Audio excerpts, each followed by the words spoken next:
Venezuela बिमा मुकाबला America, तेल, ताकत और वो 72 घंटे जो दुनिया का नक्शा बदल सकते हैं। ग्लोबल अफेयर्स टुनाइट उर्दू, मैं हूं मिस्टर ब्रावो। अगले 72 घंटे सिर्फ वेनेजुएला के लिए नहीं बल्कि आपकी दुनिया के मुस्तकबिल का फैसला करेंगे।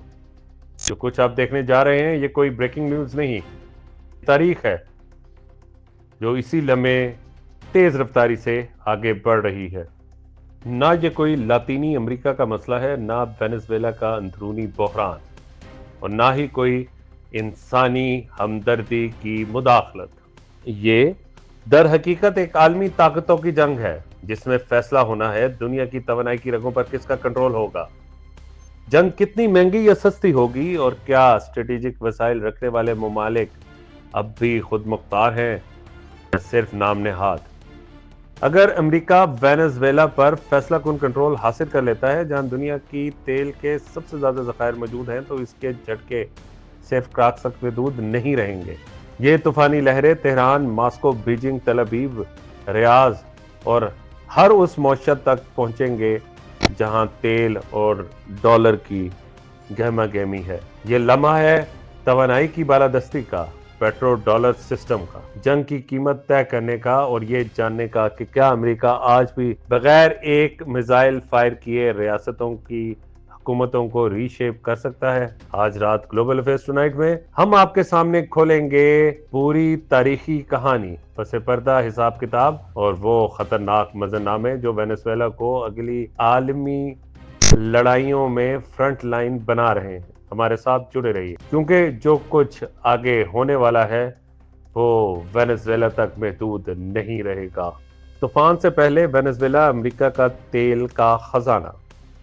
20वीं सदी के ज़्यादातर हिस्से में वेनेजुएला अमेरिका का दुश्मन नहीं था, बल्कि ये अमेरिकी तवानाई सिक्योरिटी की रीढ़ की हड्डी था। 1940 की दिहाई तक वेनेजुएला दुनिया के बड़े तेल बरामद कुंदगान में शामिल था।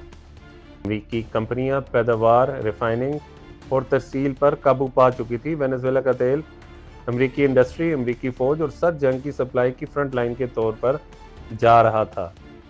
क्राक्स मगरिब नवाज था, कम्युनिज्म मुखालफत रखता था और माशी तौर पर वाशिंगटन का ताबे था। 1976 में तेल नेशनलाइज होने के बाद भी असल स्ट्रक्चर वैसा ही रहा। तेल डॉलर में बिकता था, अमेरिका टेक्नोलॉजी गालिब थी, सियासी अशरफिया अमेरिका से जुड़े हुए थे, लेकिन अंदर से सिस्टम गल चुका था। नतीजा जदीद अदम मसावात, खोखली जमहूरियत, तेल की दौलत सिर्फ चंद अफरादों के कब्जे में।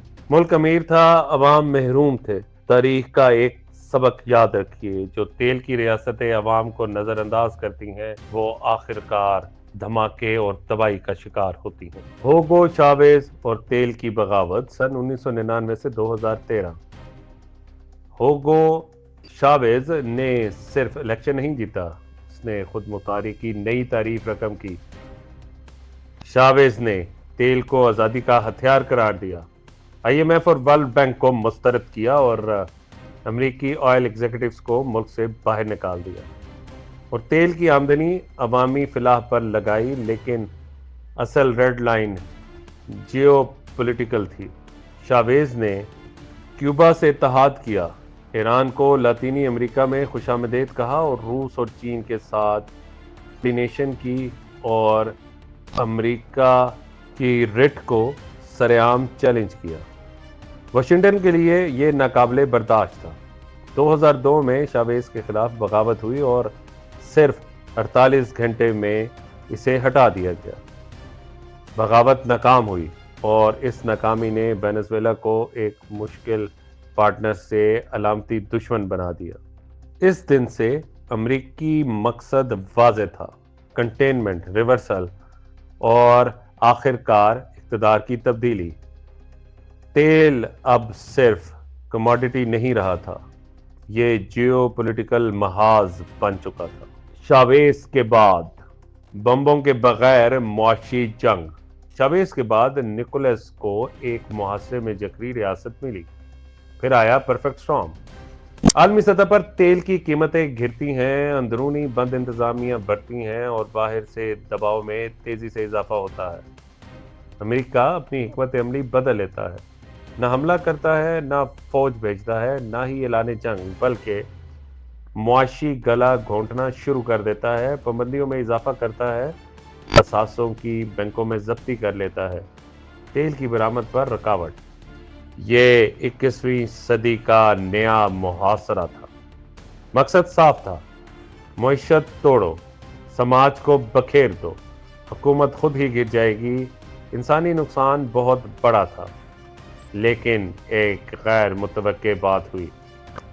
وینزویلا نے ہاتھ نہیں ڈالے اور نہ ہی وہ ہتھیار اٹھائے۔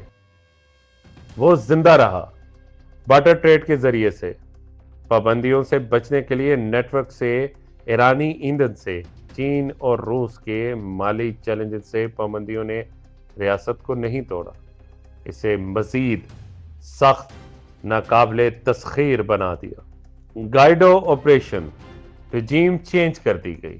2019 میں امریکہ نے پردہ ہٹا دیا، خوان گائیڈو کو عبوری صدر تسلیم کر لیا گیا، حالانکہ اس وقت وینزویلا میں حکومت زمین پر موجود تھی، فوج موجود تھی اور ادارے اپنے طریقے سے کام کر رہے تھے۔ امریکہ نے صرف تسلیم کرنے سے ایک اور لیڈر کھڑا کر دیا۔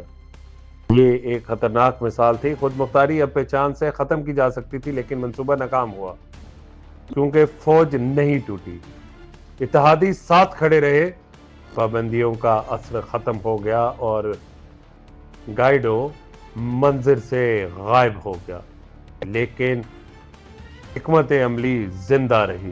2026 وینزویلا توانائی کے مرکز کیوں بنا؟ آج وینزویلا کے پاس دنیا کے سب سے بڑے ثابت شدہ تیل کے ذخائر ہیں، بھاری خام تیل جو امریکی ریفائنریز کے لیے ضروری ہے اور امریکہ کے بالکل قریب جغرافیائی محل وقوع میں موجود۔ اگر امریکہ وینزویلا پہ کنٹرول پا لیتا ہے تو مشرق وسطی کا تیل کم اہم ہو جائے گا، خلیج میں بحران قابل برداشت ہوگا، ایران سے جنگ معاشی طور پر ممکن ہو جائے گی، عالمی تیل کی قیمتوں پہ گرفت بڑھے گی، پیٹرو ڈالر سسٹم مضبوط ہوگا۔ یہ ایک قیاس نہیں، یہ اسٹریٹجک پلاننگ ہے۔ وینزویلا انعام نہیں، انشورنس ہے۔ ایران، اسرائیل اور توانائی، جنگ کا نیا فارمولا۔ اگر وینزویلا کا تیل محفوظ ہو جائے، خلیج نقصانات برداشت ہو سکتے، قیمتوں کے جھٹکے جذب ہو سکتے ہیں، جنگ کی قیمت کم ہو جائے گی، اس کا براہ راست اثر ہوگا ایران کے خلاف امریکی پالیسی، اسرائیلی حساب کتاب اور پورے خطے کے توازن پر ایک بہت بڑا جھٹکا۔ امریکہ اگر وینزویلا میں پھنسا رہا تو اسرائیل کمزور ہو جائے گا، اگر امریکہ کامیاب ہو گیا تو باقی محاذ پر جنگ آسان ہو جائے گی۔ اس لیے وینزویلا صرف لاطینی امریکہ کا مسئلہ نہیں، یہ ایک نئی عالمی جنگ کا پیش خیمہ ہے۔ 72 گھنٹے، دو مستقبل۔ مستقبل نمبر 1، امریکی کنٹرول، رجیم ری سٹرکچر، توانائی کا دباؤ بڑھے گا، معاشی جنگ جائز ثابت ہوگی اور خود مختاری کمزور ہوگی۔ مستقبل نمبر 2، امریکی دلدل میں پھنس جائے گا، مزاحمت محفوظ ہو جائے گی، وسائل ضائع ہوں گے، ساکھ کمزور ہوگی اور ملٹی پولر مزاحمت بڑھے گی۔ تاریخ فیصلہ کر کے رہے گی۔ وینزویلا دنیا کے لیے ایک مثال۔ وینزویلا اب صرف ایک ملک نہیں، یہ بن چکا ہے معاشی جنگ کا ٹیسٹ کیس۔ گلوبل ساؤتھ کے لیے پیغام، 21ویں صدی کی طاقت کا پیمانہ۔ اگر دباؤ سے وینزویلا بدل دیا گیا تو پیغام ہوگا خود مختاری مشروط ہے، اگر امریکہ پھنسا تو پیغام الٹ ہوگا، طاقت کی حدیں رہیں گی۔ یہ لمحہ فیصلہ کرے گا توانائی پہ کنٹرول، جنگ کی اصل قیمت اور عالمی طاقت کی ساخت۔ یہ وینزویلا کا حملہ نہیں، یہ دنیا کا ٹریننگ گراؤنڈ ہے۔ ہدف وینزویلا نہیں، ہتھیار توانائی ہے، انعام طاقت۔ آپ دیکھ رہے تھے گلوبل افیئرز ٹونائٹ، جہاں جیو پالیٹکس ننگی کی جاتی ہے، طاقت کو ڈیکوڈ کیا جاتا ہے اور مستقبل کا سامنا کیا جاتا ہے۔ سبسکرائب